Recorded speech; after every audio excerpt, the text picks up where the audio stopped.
Donc une suite géométrique, un petit rappel, hein, vous avez une suite définie par U0, alors je prends un exemple, U0 égale 2 et UN plus 1 égale 0,8 fois UN. À partir de là, on définit tous les termes d'une suite et on est capable de calculer UN en fonction de N, et ça nous fait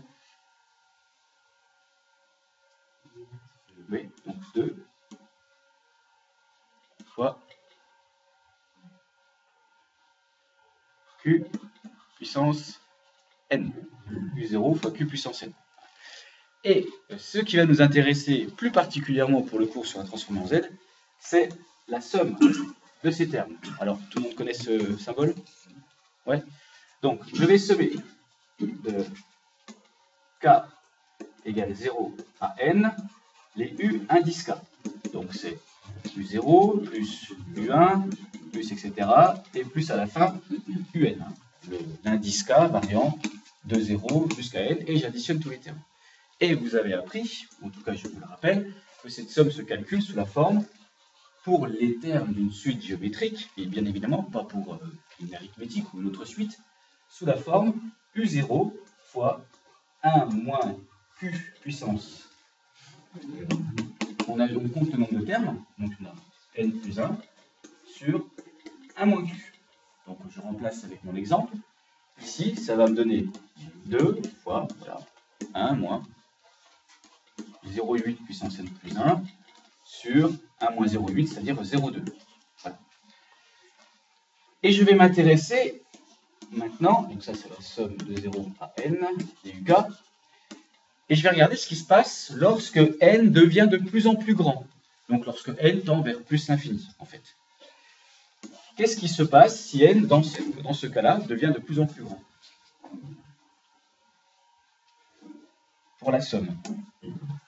Donc on peut sommer jusqu'à 100, puis je somme jusqu'à 1000, puis 10 000, puis 100 000, puis 1 million, puis 1 milliard, etc.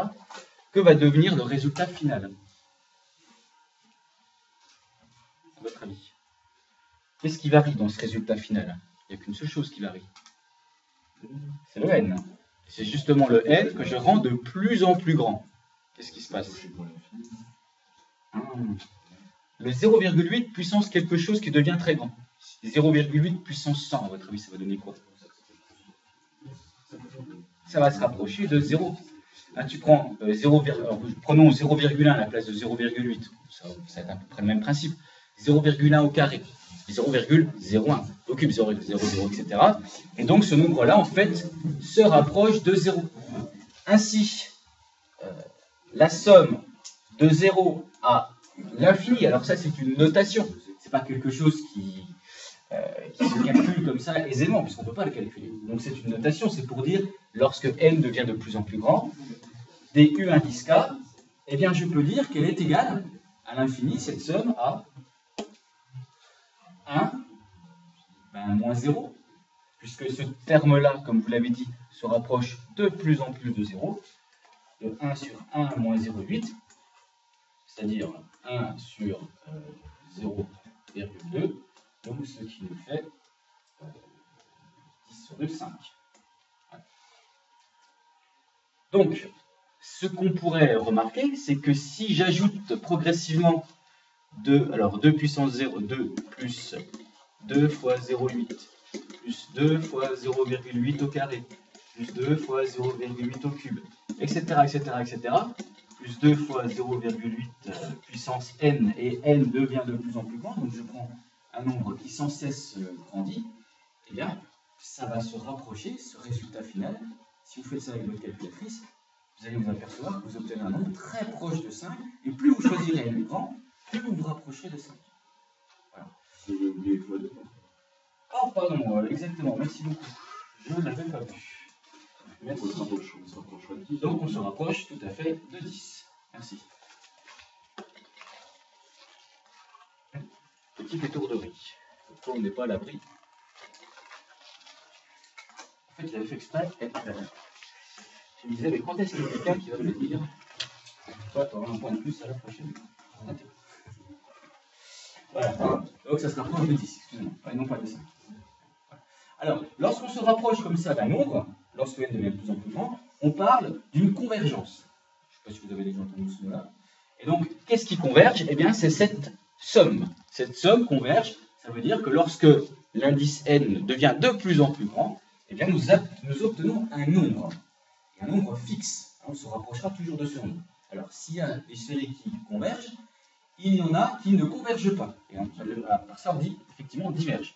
Eh bien, il suffit de changer tout simplement la valeur de la raison. Et je vais prendre par exemple, lorsque la raison vaut 3, qu'est-ce qui va se passer? Le terme général change bien évidemment. Ce sera 3 puissance n. Ici, dans le calcul de ma somme, seule, donc bien sûr, la raison change. Donc, je change la valeur de la raison. Et qu'est-ce qui va se passer lorsque n devient de plus en plus grand? 3 puissance 100, 3 puissance 1000, 3 puissance 1 million. Ça devient de l'infini, effectivement. Ça devient de plus en plus grand. 3 au carré, c'est 9, 3 puissance 3, c'est 27, 3 puissance 4, 80, etc., etc., etc. Et en fait, ceci devient de plus en plus grand. Donc là, malheureusement, je ne peux pas donner une valeur à la somme de 0 à l'infini de u puissance k, de u indice k. On pourrait noter que c'est l'infini. En tout cas, c'est une somme. Alors, on appelle ça une série en mathématiques. Hein. J'ai un peu fourché, je ne vous l'ai pas dit. Une série, lorsque on va jusqu'à l'infini, c'est ce qu'on appelle une série divergente. Alors, je vais m'arrêter là parce que finalement, c'est, on va dire, les seules choses dont on a besoin de se rappeler pour étudier les transformés en Z. Simplement, un petit commentaire, et c'est une question bonus que je vous pose. Est-ce que vous pouvez deviner pour quelle valeur de la raison une série convergera? C'est-à-dire une somme de 0 à l'infini. Converger.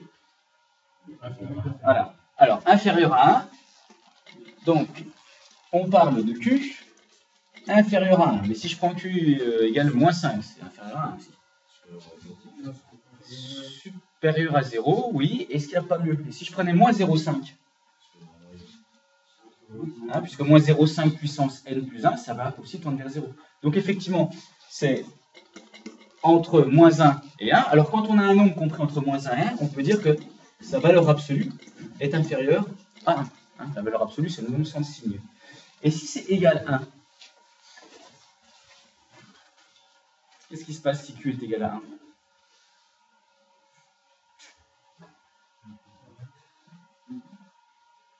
Bon, on va regarder, hein, tout simplement.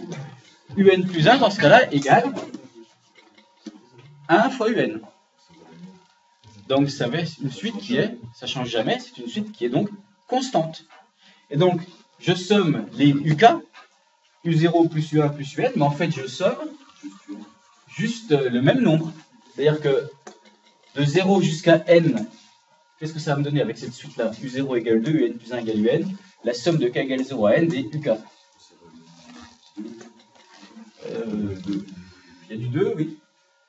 Mais en réalité, c'est 2 plus 2 plus, etc. Oui, très bien. 2 fois n plus 1. 2 facteurs de n plus 1. Et vous avez bien compris que lorsque n devient très grand, ce nombre-là devient très grand aussi. Donc, quand q égale 1, ça diverge aussi. Donc, si on veut que cette série converge, eh bien, il faut nécessairement que la raison de la suite géométrique soit, en valeur absolue, strictement plus petite que 1.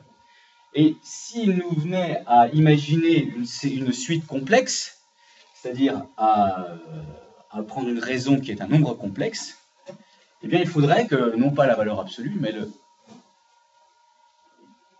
qu'est-ce qui est le parallèle entre la valeur absolue pour les réels dans le monde des complexes? Ça s'écrit pareil. Le module. Il faudrait que le module soit strictement plus petit que 1. Alors, je fais cette petite transition parce que la transformée en Z va utiliser en réalité des nombres complexes. Voilà. Donc ça, c'est la première partie, des petits rappels sur la suite géométrique.